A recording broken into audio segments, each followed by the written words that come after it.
At 8:44 a.m. on June 15, 1944, First Lieutenant Frank Tucholsky crouched in a Higgins boat 300 yards from Saipan's southern beaches as Japanese artillery shells exploded in the surf around him. The 29-year-old Marine officer from New Brighton, Pennsylvania, commanded 40 men behind him, every single one selected from the brig or punishment details, and their mission required them to work alone behind enemy lines for days at a time against an island garrison the intelligence estimated at 30,000 Japanese troops. Tucholsky's Scout Sniper Platoon had trained for 6 months at Camp Tarawa in Hawaii, but Saipan would be their first combat operation, and Marine Corps planners had already calculated that Scout Sniper casualties in the Pacific Theater averaged 73%. The platoon behind Tucholsky represented the Marine Corps' second experiment with elite reconnaissance units. After the bloody Battle of Tarawa 7 months earlier, Colonel James Risley of the 6th Marine Regiment had requested permission to form a specialized Scout Sniper platoon. The Marine Corps had lost 994 men at Tarawa in just 76 hours. Risley believed that better intelligence about Japanese fortifications could reduce those casualties. He needed men who could kill silently, map enemy positions, and survive alone in hostile territory. Standard Marine training produced excellent riflemen and assault troops, but Risley needed something different. He needed men who thought for themselves, who ignored rules, who fought dirty. He found them in the punishment details. Tucholsky had specific recruiting criteria. When 2 Marines got into a fight, the winner went to the brig, while the loser went to the infirmary. Tucholsky wanted the winner. A man with a disciplinary record for brawling had proven he could handle himself in close combat. The Marine Corps called such men troublemakers. Tucholsky called them survivors.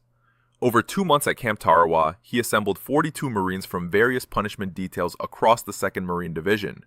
The youngest was 17. The oldest was 34. Most had criminal records before joining the Marines. Several had been arrested for theft, assault, or fighting. One had been a professional boxer. Another had worked as a bodyguard for a Chicago gangster. The Marine Corps had given these men a choice: military prison or combat duty. They chose combat.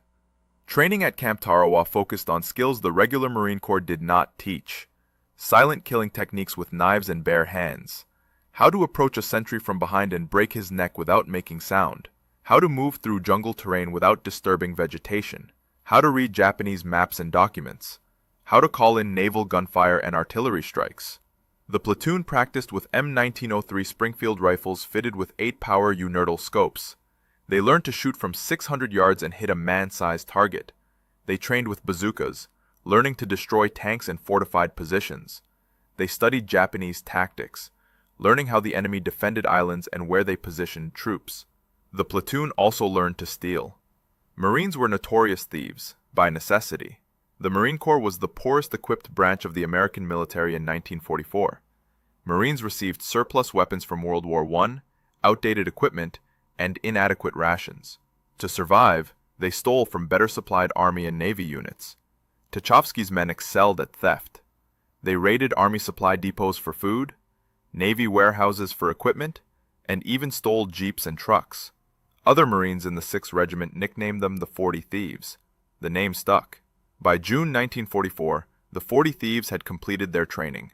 They knew how to fight, how to hide, and how to kill without making noise. They had memorized Japanese fortification patterns and studied aerial photographs of Saipan. They understood their mission: land with the first assault wave, push inland ahead of the main force, locate Japanese positions, and radio coordinates back to artillery and naval gunfire units. Then, disappear into the jungle and continue mapping enemy fortifications. Days at a time behind enemy lines. No support. No rescue if captured. The intelligence briefings had been clear about what awaited them. Saipan was the first Japanese territory the Americans would invade. The island was considered part of Japan itself, not occupied territory. The Japanese would defend it with suicidal determination.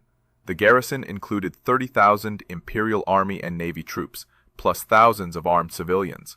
The island measured 14 miles long and 5 miles wide. Mount Tapochau rose 1,500 feet in the center, providing the Japanese with observation posts overlooking every beach. The Japanese had built concrete pillboxes interconnected trenches, and underground bunkers throughout the island. They had registered every beach and valley for artillery and mortar fire. American casualties were expected to exceed 50%. Want to know if Tchaikovsky's criminals survived what came next? Please hit that like button. It helps the algorithm show this story to more people. Subscribe for more untold history. Back to Tchaikovsky. The Higgins boat's ramp dropped into chest-deep water. Tchaikovsky led his men forward through the surf as machine gun fire kicked up spray around them. They reached the beach at 8:47 a.m. Japanese mortars began landing among the assault waves. Men died in the surf, in the sand, at the seawall. Tchaikovsky's platoon moved inland fast. Their orders were simple: keep moving, find the Japanese, radio their positions, stay alive. By 9:30 a.m. they had pushed 300 yards inland, farther than any other Marine unit on the beach. They found themselves alone in enemy territory, with 30,000 Japanese soldiers somewhere in the jungle ahead. Night would fall in 9 hours. That was when their real mission would begin. The 40 thieves moved through dense jungle growth 50 yards apart, maintaining visual contact through hand signals Tchaikovsky had developed during training. Standard Marine tactics called for units to stay together, advance in formation, and maintain radio contact with command. Tchaikovsky's orders were different. His platoon would operate independently, reporting enemy positions but making their own tactical decisions. No other Marine unit on Saipan had that authority. At 10:15 a.m., Sergeant Bill Knuppel spotted the first Japanese position, a concrete pillbox built into the side of a ridge, with interlocking fields of fire covering the valley below, where the 2nd Marine Division would advance later that afternoon. The pillbox housed a Type 92 heavy machine gun, with a crew of 7. The Japanese had camouflaged the position with vegetation and positioned it to remain invisible from the beach. Marine assault units advancing through the valley would walk directly into the kill zone. Tchaikovsky's map showed 3 possible routes for the Marine advance. The Japanese machine gun covered all 3. Taking out the position would save dozens, possibly hundreds of Marine lives, but attacking it would reveal the 40 thieves' position and compromise their reconnaissance mission. Tchaikovsky made the decision in 30 seconds. The platoon had carried a bazooka specifically for situations like this. Private Marvin Strombo positioned himself 80 yards from the pillbox, while the rest of the platoon provided security. At 10:32 a.m., Strombo fired 1 round. The rocket hit the pillbox's firing slit and detonated inside. The explosion killed the entire Japanese crew instantly. Before the smoke cleared, Tchaikovsky's platoon had already moved 300 yards deeper into the jungle. They left no trace of their presence except the destroyed pillbox. When 2nd Marine Division units advanced through the valley 4 hours later, they encountered no machine gun fire from that ridge. By noon, the 40 thieves had identified and mapped 17 Japanese positions, 8 machine gun nests, 4 mortar pits, 3 artillery observation posts, and 2 ammunition storage areas. Tchaikovsky radioed the coordinates back to regimental headquarters using encoded transmission protocols. Within 20 minutes, naval gunfire from destroyers offshore began hitting the targets. The 40 thieves watched from concealed positions as 5-inch shells demolished Japanese fortifications they had marked 30 minutes earlier. This was their mission: find the enemy, mark them for destruction, and move on, before the Japanese realized what was happening. The platoon's advance carried them 2 miles inland by early afternoon, well ahead of any other American unit. They moved through terrain the Marines would not reach for 3 more days. Every 100 yards revealed new Japanese positions. The island was more heavily fortified than intelligence had estimated. Tchaikovsky counted over 200 enemy soldiers in one valley alone, dug into positions that would take days of frontal assault to capture. But with accurate coordinates, naval gunfire could destroy those positions in minutes. The 40 thieves were changing how the Marine Corps fought. At 3:40 p.m., the platoon discovered something unexpected: a Japanese tank battalion staging area. 37 Type 97 medium tanks sat under camouflage netting in a grove north of Sharon Kanoa. Marine intelligence had estimated the Japanese possessed maybe a dozen tanks on Saipan. The 40 Thieves had just found 3 times that number in one location. The tanks represented the most serious threat to the American beachhead. Japanese doctrine called for massed tank attacks at night, when American naval gunfire would be less effective. If these 37 tanks attacked the beach after dark, they could potentially break through Marine lines and reach the vulnerable supply areas. Tucholsky immediately radioed the coordinates. The response from headquarters came back within 8 minutes. Naval gunfire was already engaged, supporting Marine units pinned down near the beach. Airstrikes were committed to other targets. Artillery was still being unloaded from ships. No assets were available to hit the tank battalion for at least 4 hours. By then it would be dark, and the tanks would likely have moved. Tucholsky looked at the 37 tanks and made a calculation. His platoon carried 6 bazookas, 6 rounds per bazooka, 36 rockets total, 37 tanks. The math was almost perfect. The decision violated every tactical principle the Marine Corps taught. A 40-man unit does not attack a tank battalion. But Tucholsky had not recruited Marines who followed principles. He had recruited men who fought dirty and survived. At 4:15 p.m., he gave the order to prepare for assault. The 40 Thieves would attack the tank battalion themselves. If they succeeded, they would prevent a potential disaster at the beachhead. If they failed, 40 men would die, and no one would ever know what happened to them in that jungle grove. Strombo checked his bazooka and counted his rockets. 6 shots to kill 6 tanks.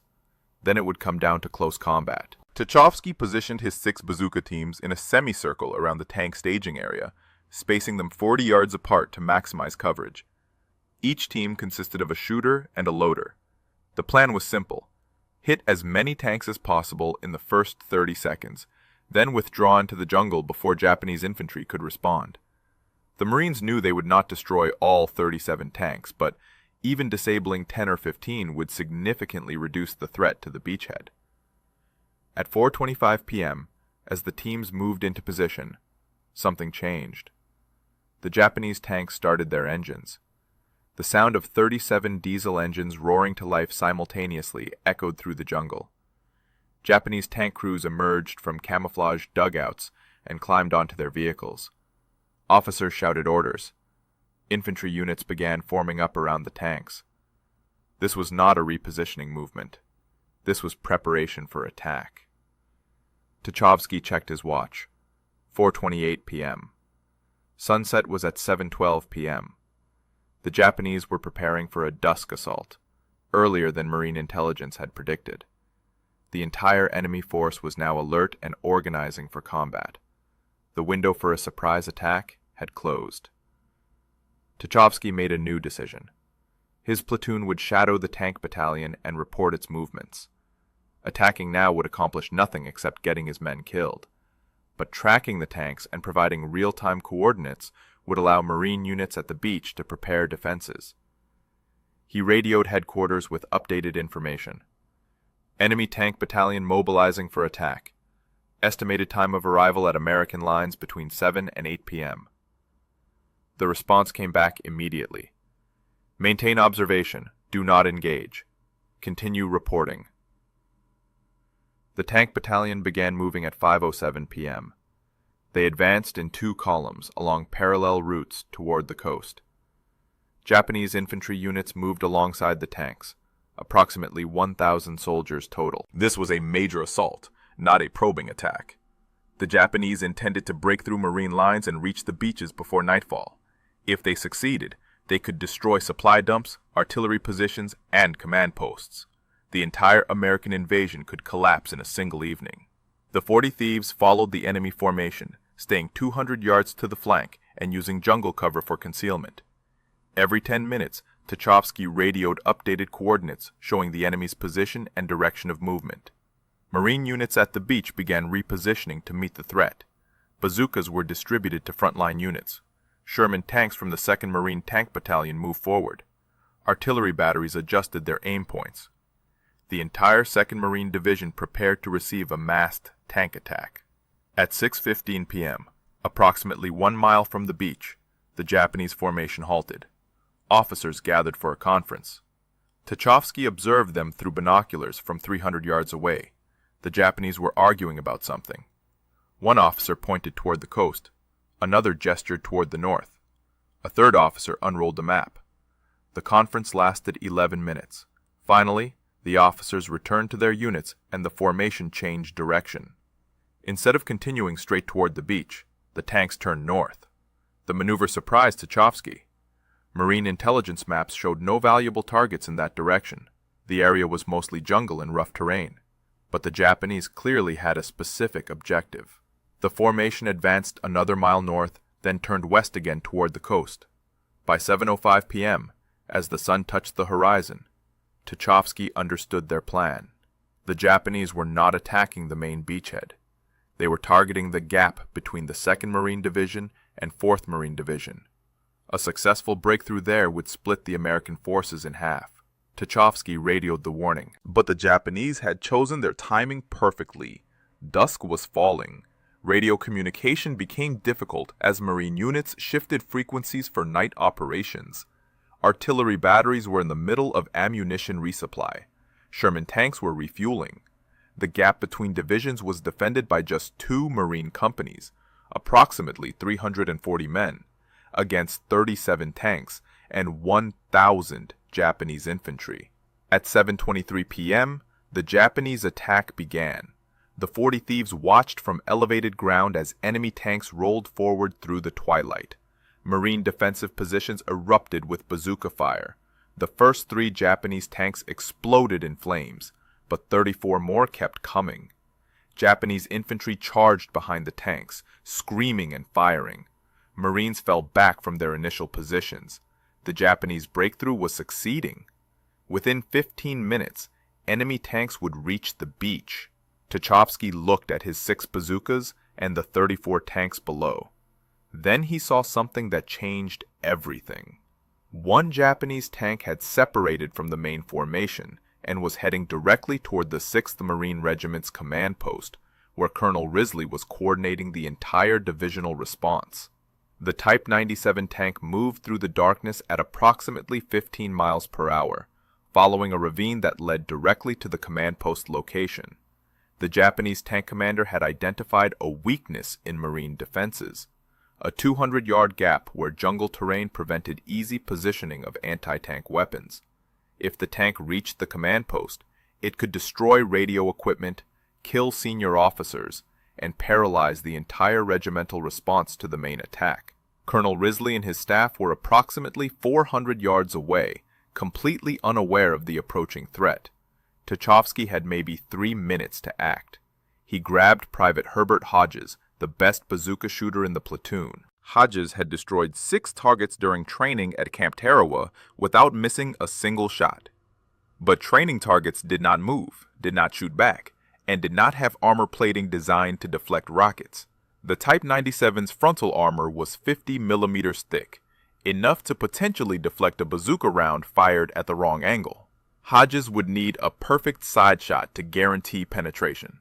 Tucholsky and Hodges moved down the slope at a dead run, racing to intercept the tank before it reached the command post. They reached a position 30 yards from the tank's projected path at 7:31 p.m. Hodges dropped prone and aimed the bazooka. The tank emerged from the ravine 20 seconds later. Its turret was rotating, searching for targets.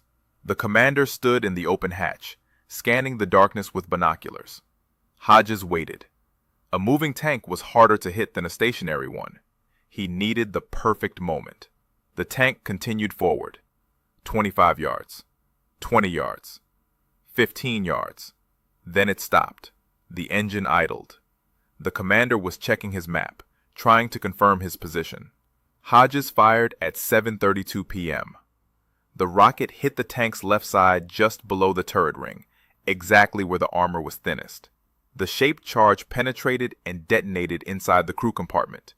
The explosion killed all 4 crew members instantly.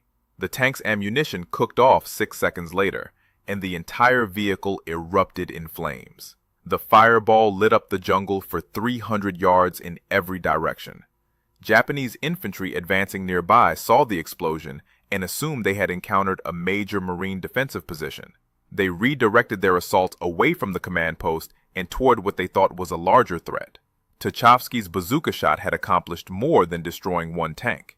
It had inadvertently misdirected an entire Japanese infantry battalion away from the most vulnerable point in Marine defenses. The command post remained secure. Colonel Risley continued coordinating the divisional response without interruption. But the bazooka's muzzle flash had revealed Tucholsky's position to every Japanese soldier within 500 yards. Enemy machine gun fire began raking the area where the 40 Thieves were positioned. Mortar rounds started falling. The platoon had to withdraw immediately or risk being overrun. The withdrawal through jungle in darkness while under fire tested everything the 40 Thieves had trained for. Standard procedure called for units to stay together and move as a group. But jungle terrain and enemy fire made that impossible. The platoon split into small teams of 4 or 5 men each, moving independently toward predetermined rally points. Japanese patrols were everywhere, searching for the Marines who had destroyed their tank. Several times, 40 Thieves teams found themselves within yards of enemy soldiers. They relied on silent movement and concealment rather than engaging. One firefight would reveal their position and bring overwhelming enemy response. Private Strombo's team encountered a Japanese patrol at 8:05 p.m. 7 enemy soldiers moving through the jungle, searching with flashlights. Strombo and 3 other Marines lay motionless in undergrowth as the patrol passed within 10 feet of their position.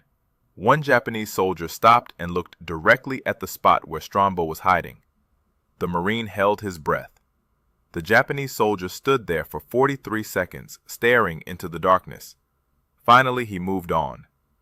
The patrol continued past without detecting the Americans.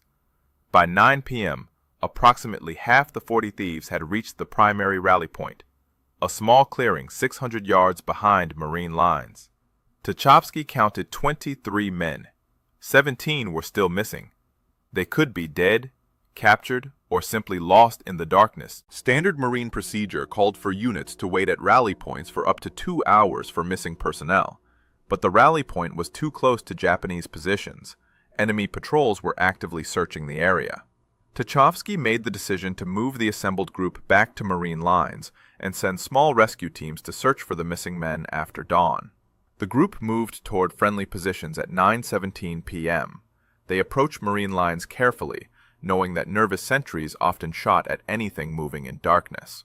Tucholsky used the prearranged recognition signal, 3 short whistles followed by 2 long ones. Marine sentries challenged them. Tucholsky responded with the correct password. The 40 Thieves crossed into friendly territory at 9:41 p.m. 23 men had made it back. 17 were still out there somewhere in the dark. The Japanese tank attack continued through the night. Marine defensive positions along the beach reported enemy armor probing their lines until 3:14 a.m. American bazookas destroyed 11 tanks. Sherman tanks from the 2nd Marine Tank Battalion knocked out 9 more. Artillery fire disabled another 7. By dawn on June 16th, the Japanese had lost 27 of their 37 tanks. The attack had failed, but it had cost the Marines heavily. The 2nd Battalion's 6th Marines reported 78 casualties. Company F of the 2nd Marines had 19 killed or wounded. The gap between divisions had held, but barely. Tucholsky assembled search teams at first light. Each team consisted of 4 men, with orders to locate the missing 17 Marines and return by noon. The teams moved back into the jungle at 6:30 a.m., retracing the platoon's route from the previous evening. They found the first body at 7:05 a.m. Private Donald Evans had been shot twice in the chest, probably during the withdrawal under fire. He had died instantly. His dog tags were missing. The Japanese often collected American dog tags as trophies. The team buried Evans in a shallow grave, marked with his rifle and helmet. The second team found 3 more bodies at 8:20 a.m. These Marines had been captured, alive, then executed.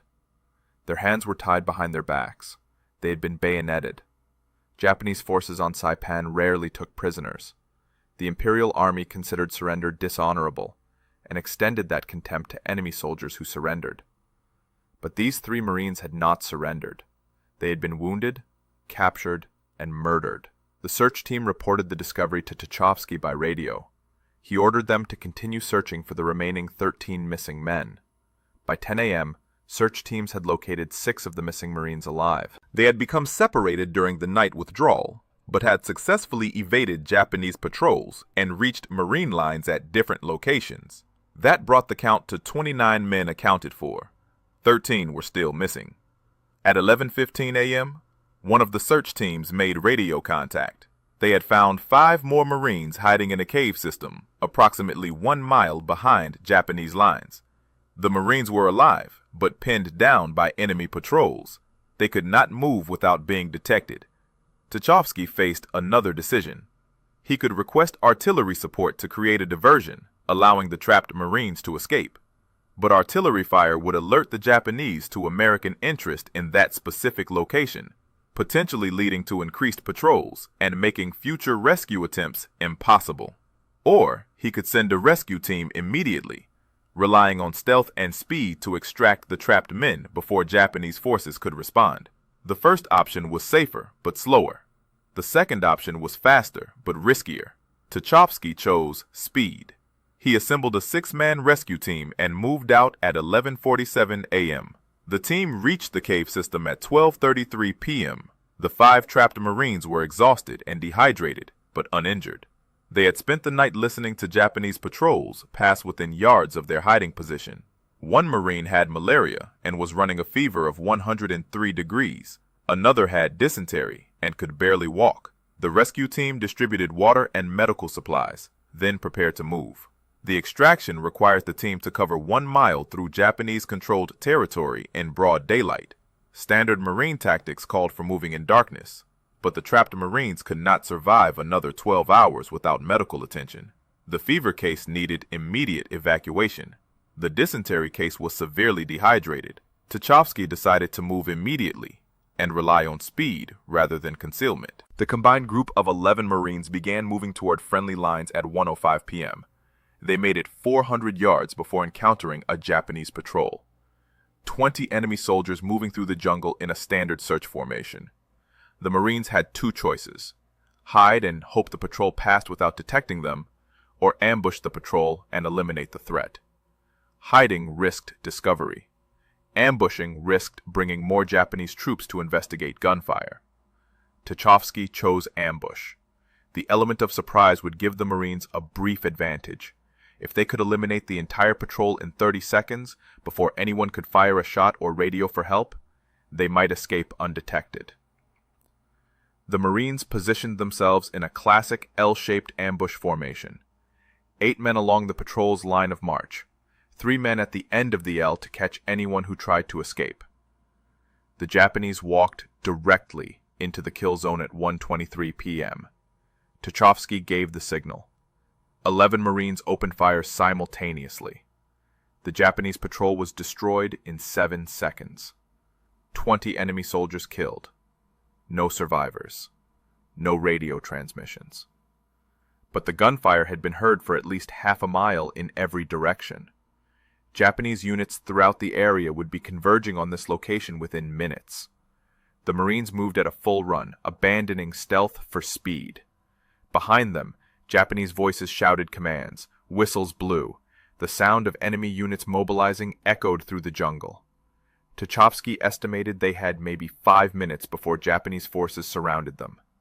The nearest Marine defensive position was 800 yards away across open ground that offered minimal cover. Running that distance while carrying 2 sick Marines would take at least 12 minutes. The mathematics were clear. The Japanese would catch them before they reached safety. At 1:29 p.m., the Marines encountered an unexpected problem. The terrain ahead dropped into a steep ravine 40 feet deep with near vertical sides. Going around would add 15 minutes to their route. Going down and back up would slow them significantly. But staying on the ridge meant certain contact with pursuing Japanese forces. Tuchovsky chose the ravine. The Marines descended the slope, half sliding and half climbing, supporting the 2 sick men between them. They reached the bottom at 1:33 p.m.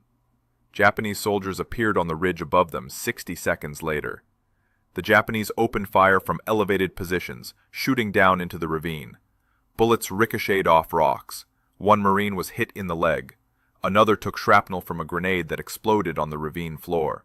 The Marines returned fire while continuing to move, using boulders and vegetation for cover. The ravine channeled them in one direction, eliminating tactical options. They could only move forward and hope to reach the far end before the Japanese descended and engaged them at close range. At 1:38 p.m., they spotted the problem. The ravine ended in a box canyon. No exit. The Marines were trapped. Japanese soldiers began descending into the ravine from multiple points, moving to surround the trapped Americans. Tucholsky counted at least 40 enemy soldiers visible, with more arriving every minute. His 11 Marines had maybe 200 rounds of ammunition total between them. The 2 sick Marines could not fight effectively. That left 9 combat-effective men against a force that was growing rapidly.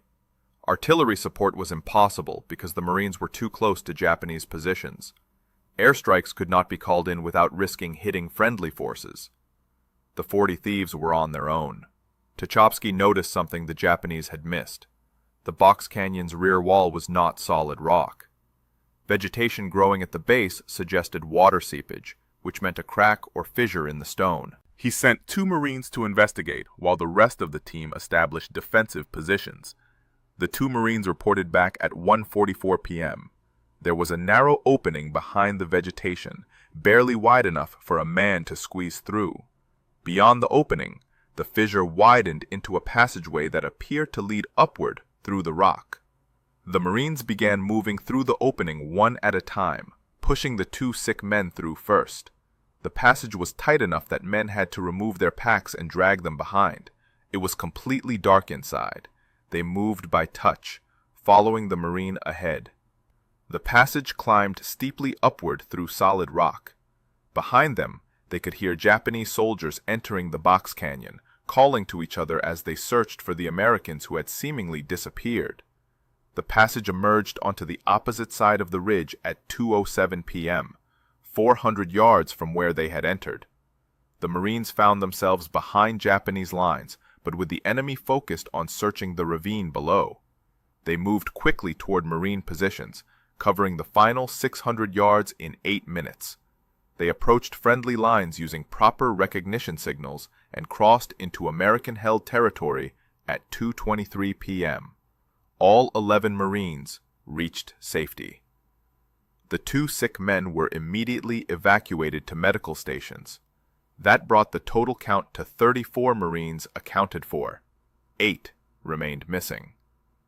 As the day progressed, 3 more were found alive, having successfully evaded capture and reached Marine lines independently. 2 more bodies were discovered by advancing Marine units. That left 3 Marines still unaccounted for by nightfall on June 16th. They were officially listed as missing in action.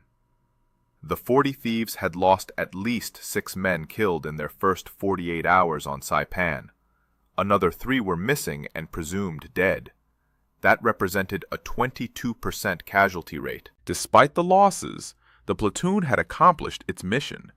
They had identified over 200 Japanese positions, called in coordinates that destroyed dozens of enemy fortifications, prevented a tank from reaching the regimental command post, and provided critical intelligence on enemy movements. Colonel Risley sent a message to Tucholsky at 1800 hours.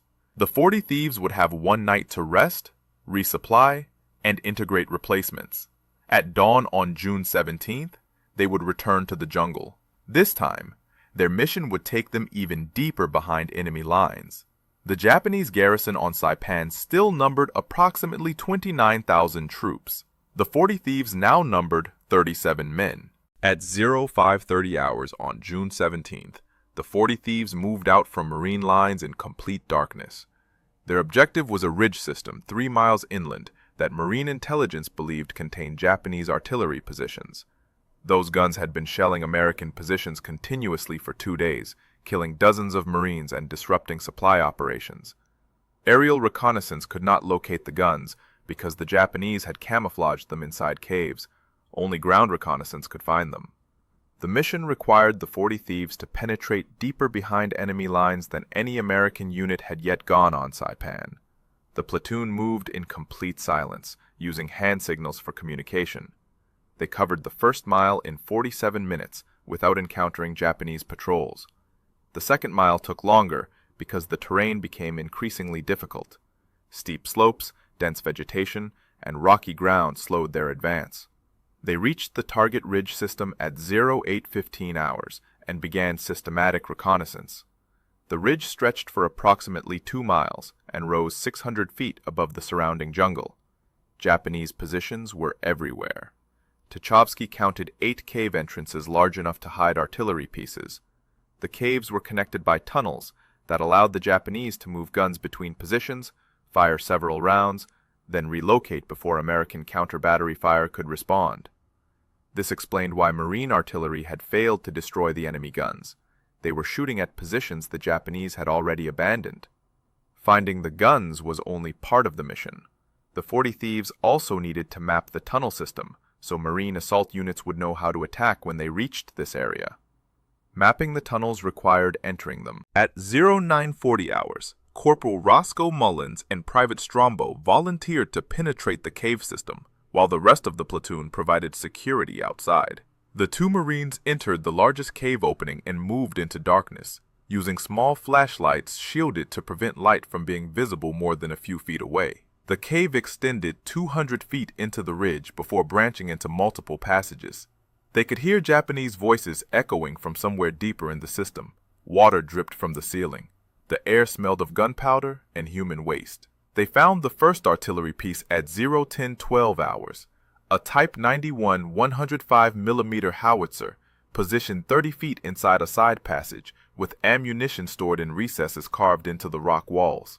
The gun crew was absent, probably sleeping in a different section of the cave system. Mullins and Strombo marked the location on their map and continued deeper. They discovered 2 more guns in the next 40 minutes, plus a command post, an ammunition magazine containing approximately 2,000 rounds, and sleeping quarters for at least 60 soldiers. The tunnel system was far more extensive than intelligence had estimated. At 11:03 hours, they heard Japanese soldiers approaching. Mullins and Strombo had maybe 15 seconds to find concealment before being discovered. They pressed themselves into a small alcove and remained motionless as a dozen enemy soldiers walked past, conversing in Japanese. The soldiers passed within 3 feet without detecting the Americans.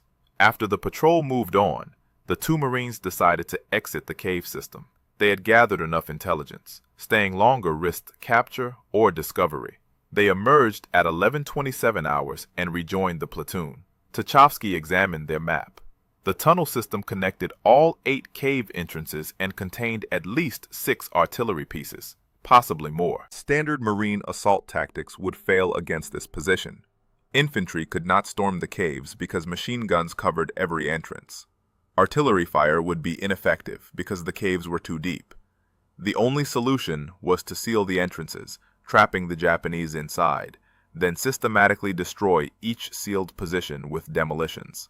But that required Marine engineers with explosives, and those units were still days away from reaching this area. At 12:15 hours, the platoon began moving toward their secondary objective, the town of Garapan, Saipan's administrative capital before the war. Marine intelligence wanted to know if Japanese forces were defending the town or if they had withdrawn to more defensible positions inland. Reaching Garapan required crossing 4 miles of enemy-controlled territory in broad daylight, but the 40 Thieves had successfully operated undetected for over 30 hours. Tucholsky believed they could complete 1 more reconnaissance mission before withdrawing to Marine lines. They approached Garapan from the east at 1540 hours. The town had been heavily bombed by American aircraft and shelled by naval gunfire. Most buildings were destroyed or damaged, but the 40 Thieves could see Japanese soldiers moving through the ruins, indicating the enemy still maintained a presence. Tucholsky needed closer reconnaissance to determine enemy strength and positions. At 16:05 hours, he made a decision that would become legendary in Marine Corps history. 5 Marines would enter Garapan in broad daylight, conduct reconnaissance, and return with intelligence. The mission was virtually suicidal, but it was also exactly the kind of operation the 40 Thieves had been created to perform. Tucholsky selected 4 Marines for the Garapan reconnaissance: Strombo, Mullins, Corporal Ira Causey, and Private Don Evans. 5 men total, including himself. They removed all equipment that might make noise: canteens, extra ammunition, grenades. They carried only rifles, knives, and sidearms. At 16:23 hours, they moved toward Garapan's eastern edge. The ruins provided excellent cover, but also concealed Japanese positions. Every destroyed building could hide enemy soldiers. Every pile of rubble could be a defensive position. They entered the town at 16:41 hours, moving through back streets and staying in shadows. Japanese soldiers were everywhere. The Marines counted at least 200 enemy troops visible in the town center, with probably hundreds more in surrounding buildings. The Japanese were not defending Garapan as a fortified position. They were using it as a staging area for counterattacks against the American forces. The distinction was important. Marine commanders planning to assault Garapan needed to know they would face mobile enemy units rather than fixed fortifications. At 17:08 hours, Causey spotted something unexpected: 5 bicycles leaning against a partially destroyed building. Japanese military bicycles, the type officers used for transportation between positions. An idea formed immediately: 5 bicycles, 5 Marines. They could conduct their reconnaissance while riding through town like Japanese soldiers moving between positions. In the chaos and destruction of Garapan, 5 men on bicycles would attract less attention than 5 men on foot trying to hide. The plan was audacious and completely violated standard reconnaissance procedures. Tucholsky approved it instantly. The Marines took the bicycles and began riding through Garapan at 17:15 hours. They moved casually, not trying to hide, just 5 soldiers on bicycles navigating through ruins. Japanese troops ignored them. Some waved. Others shouted greetings in Japanese that the Marines did not understand, but acknowledged with hand gestures. For 43 minutes, the 40 thieves rode through the enemy capital, mapping positions, counting troops, and identifying supply dumps. They passed within yards of Japanese officers who never suspected the Americans riding bicycles were enemy reconnaissance. At 17:58 hours, they completed their circuit through Garapan and exited the town heading north. They continued riding the bicycles for another mile before abandoning them and moving back into the jungle. The reconnaissance had provided detailed intelligence on enemy dispositions throughout Garapan. Marine commanders would now know exactly where Japanese forces were concentrated when they eventually assaulted the town. The 40 thieves reached Marine lines at 19:32 hours. They had been behind enemy lines for 14 hours and had penetrated deeper into Japanese territory than any other American unit. Over the next 3 weeks, the 40 thieves continued similar missions. They mapped enemy positions throughout Saipan's interior, called in coordinates for artillery strikes, ambushed Japanese patrols, and provided intelligence that saved countless Marine lives. They witnessed Japanese atrocities: civilians forced to jump from cliffs rather than surrender, wounded Marines used as bait for ambushes, prisoners executed. The platoon operated in small teams, sometimes for days without contact with Marine units. They suffered from malaria, dysentery, heat exhaustion, and tropical diseases. They ran out of food and stole from Japanese supply dumps. They ran out of water and drank from contaminated streams. By July 9th, when Saipan was declared secure, the 40 thieves had lost 12 men killed and 9 wounded. That represented a 56% casualty rate, below the 73% average for scout sniper units, but still devastating. The survivors were physically and mentally exhausted. Most had lost 30 to 40 pounds. Several had malaria fevers. All had seen things that would haunt them for the rest of their lives, but they had accomplished their mission. Marine commanders estimated the 40 thieves' reconnaissance work had reduced overall Marine casualties by at least 15%, potentially saving 2,000 lives. The platoon would go on to fight at Tinian in July 1944, then return to Saipan for mopping up operations. After the war, most members struggled with what would later be recognized as post-traumatic stress disorder. Many had recurring nightmares. Some turned to alcohol. Several could not maintain civilian employment or personal relationships. The psychological cost of their service was never officially recognized or treated. Frank Tuchovsky returned to civilian life and became mayor of Sturgeon Bay, Wisconsin. He never spoke about the war. His son, Joseph, only learned about the 40 Thieves after finding his father's footlocker following his death in 2011. The story of the platoon that had changed Marine Corps tactics remained largely unknown for 66 years. The Scout Sniper Platoon of the 6th Marine Regiment was one of the first elite special operations units in American military history. Their tactics of deep reconnaissance, silent killing, and independent operations behind enemy lines would influence the development of modern Special Forces units, including Navy SEALs and Marine Force Reconnaissance. They proved that small, highly trained units could accomplish missions that entire battalions could not. 40 men recruited from Briggs and punishment details became one of the most effective combat units in the Pacific War. The Marines who called them criminals were wrong. They were warriors. If Lieutenant Tuchovsky's story moved you, please hit that like button. It helps YouTube show these forgotten stories to more people who need to hear them. Hit subscribe and turn on notifications. We publish new untold history stories every day, and you won't want to miss them. Drop a comment right now and tell us where you're watching from.